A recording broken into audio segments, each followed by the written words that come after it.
President Reagan is widely credited with winning the Cold War. And it's true. In fact, here's a new book that came out just this month that makes the point. I was lucky enough to work for President Reagan and played a small role in all that. And let me talk to you for a couple of minutes about what happened and what we did. What made President Reagan different from any other political leader in the West is that all the other political leaders had one objective, which was to not lose the Cold War.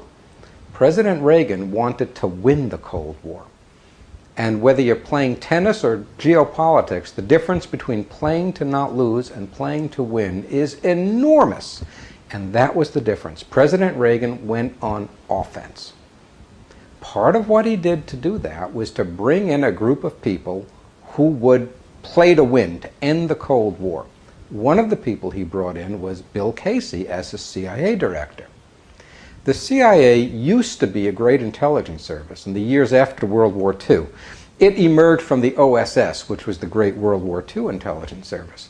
But by the late 1970s, the CIA had become bureaucratic, sclerotic. It had the kind of the body language and look and feel of a Midwest insurance company. Reagan wanted more than that. What a lot of people didn't realize is that Bill Casey had run secret operations for the OSS. So he was one of the country's most experienced intelligence officers. So Bill took over at the CIA, and I was part of the small team that he brought in. I was the special assistant to the director and then vice chairman of the National Intelligence Council. In a sense, I was a one-man B team. By the end of the 1970s, the Soviet economy was in trouble. But most people didn't realize that. Even the CIA was producing analyses which said that the Soviet economy was growing at more than 3% every year. And if it's growing at more than 3% every year, they're not in trouble and the Cold War is going to go on forever. I thought that was wrong. In fact, as an editor at Fortune, I'd written some articles which took that point of view, that the Soviet economy was in fact weaker than it looked. Well, now I was on the inside and I had the director's backing. So I began to pull together intelligence that said the Soviet economy is in trouble. And that's what we began sending to the president. Now, a lot of people said, oh dear, if the Soviet economy is in trouble, let's back off. Never poke sticks at a wounded bear. The president's attitude was, hey, if my enemy's on his knees, we'll break his head. That's the difference between playing defense and playing offense. I invented a new kind of intelligence art form, which was the private, highly classified memo to the director where nobody got their hands on it except the author. And I began pulling together the intelligence that talked about this. What happened was something no one expected. All through the intelligence community, people found me and began to give me intelligence that had never reached the director before. For example, somebody walked into my office one day. To this day, I don't know who he was. And he handed me a report.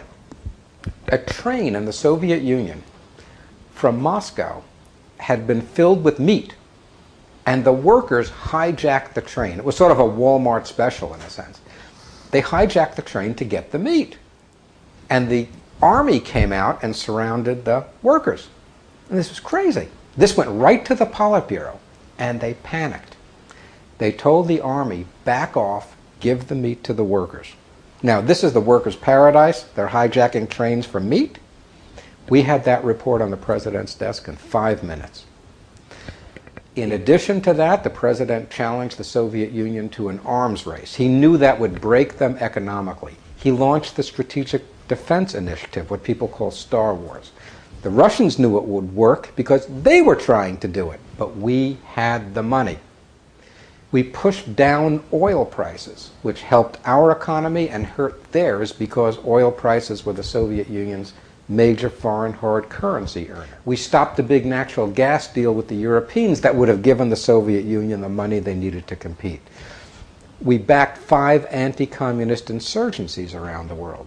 So everywhere you looked, we were pushing the Soviets. We had gone from defense to offense. We invaded Grenada. It's a small island, but that's the first time we took a piece off the board. That's why that mattered. By the time President Reagan left office in 1988, the Soviet Union was on its knees. And 3 years later, the Berlin Wall had come down, and the Soviet Union literally ceased to exist, and the Cold War was over, and we had won it. And that was an exciting time. It was fun to be part of something like that.